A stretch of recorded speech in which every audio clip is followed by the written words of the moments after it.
Hi, my name's Megan and I'm going to be demonstrating how to use the Hovertrax 2.0. Begin by placing the Hovertrax in front of you and turning it on. You will notice that unlike any other hoverboards, the Hovertrax 2.0 levels itself out, making it much easier to step on and off the board.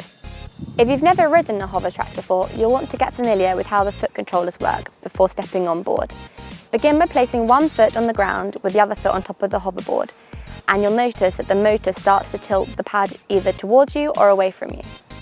After getting familiar with how the motor works, such as going forwards and backwards, you want to try and find the neutral point.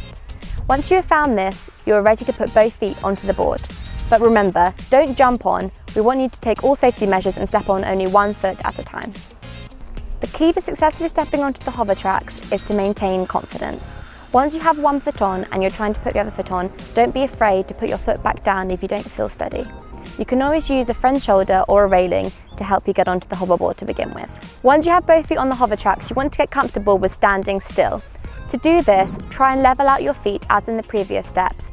If you're moving a bit forwards, try and tilt your feet backwards and making them neutral.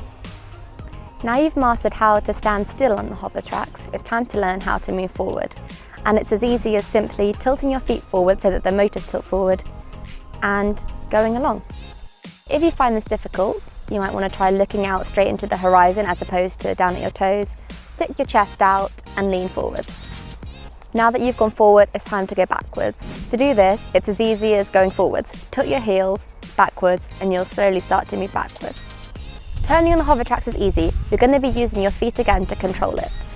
Put one foot forwards and one foot backwards in order to turn in one direction. And once you've mastered this, do it the opposite way. Put one foot forwards and the other foot backwards. The key to stepping off the Hovertrax is to always step off backwards. To do this, gradually bring yourself to a standstill and then transfer the weight of one foot into the other.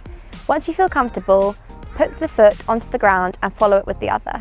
Remember, don't jump off, that's how people get hurt. Mastering the Hovertrax 2.0 by Razor is a matter of time and patience. By taking the time to follow each step before moving on to the next, you will be up and riding in no time. This is the end of the ride guide. Thank you for watching, and if you enjoyed, please share it with all your friends. Bye!